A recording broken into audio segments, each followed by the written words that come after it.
अस्सलाम वालेकुम दोस्तों, उम्मीद है खैरियत से होंगे। आज की वीडियो है हमारे इलेक्ट्रिकल बोर्ड से रिलेटेड, वो भी है पावर प्लग बुश वाला। देखते हैं इसको। अरे यार, ये तो ज़्यादा लोड होने की वजह से जल चुका है, वोल्टेज भी कम आते हैं जिसकी वजह से उड़ जाते हैं। तो हम लोग क्या करेंगे दोस्तों, इसको करेंगे चेंज। सबसे पहले देखेंगे करंट की वायर पे हमेशा टेस्टर जलता है, ये नहायत ख़तरनाक रहता है, इस चीज़ का हमेशा ख्याल रखें। फेज़ नहायत ख़तरनाक चीज़ रहती है, प्रोफेशनल से मशवरा करके करें और अपने टूल्स चेक करते रहा करें। एल का मतलब होता है फेज़, यहाँ पे आपका जिस वायर पे टेस्टर ब्लिंक करता है, ऑन होता है, वो यहाँ लगता है, और जिस पे नहीं होता वो यहाँ लगता है। ठीक है, इसमें तीसरी वायर होती है अर्थ की। ये देखिए, ये लाइन का जैसे मैंने बताया, ये अर्थ की वायर होती है, यहाँ पर लगाई जाती है तीसरी वायर।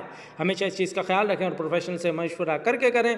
ठीक है दोस्तों, हमेशा ये याद रखने वाली चीज़ है, इलेक्ट्रिकल नहायत ख़तरनाक चीज़ है। गलत कनेक्शन से और बेहतियाती से आपकी जान भी जा सकती है। और हमेशा टूल्स चेक करके काम करें। हम प्रोफेशनल हैं, फिर भी हम एहतियात से काम करते हैं। देखें, एल का मतलब ये होता है फेज़, जहाँ जिस वायर पे टेस्टर ब्लिंक कर रहा था, ऑन हो रहा था, जल रहा था, ये देखिए वो हम लोगों ने यहाँ लगा दी।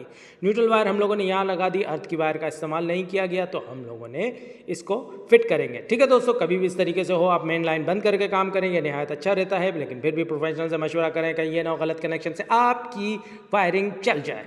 ठीक है, ये 4 अदद स्क्रू, अरे भाई इसमें तो 3 अदद स्क्रू हम खोलेंगे, नया बॉक्स वो भी निकालेंगे, एक ज़बरदस्त किस्म का पावर प्लग। ठीक है, ब्रेकर वाला कहलाता है। इसके एम्पेयर देखते हैं। एम्पेयर देखना नहायत आसान रहता है, पावर को हमेशा एम्पेयर से काउंट करते हैं। ठीक है दोस्तों, ये देखिए, अरे ये तो C20 मतलब ये है 20 एम्पेयर का ब्रेकर। कभी भी C20 लिखा हो, इस तरीके से ऑन ऑफ करके देखा तो ज़बरदस्त है। कभी भी C20 हो तो इसका समझ जाया करें कि ये 20 एम्पेयर का ब्रेकर है। इसको लगाएंगे हम AC के पॉइंट पे।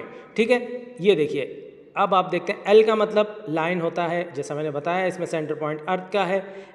ठीक है, ये देखिए, एन का मतलब न्यूट्रल, एल का मतलब लाइन। ब्रेकर में से हमेशा करंट को गुजारें, ये नहायत अच्छी और बेहतरीन चीज़ रहती है। इसको लगाते हैं, बेहतरीन रहा।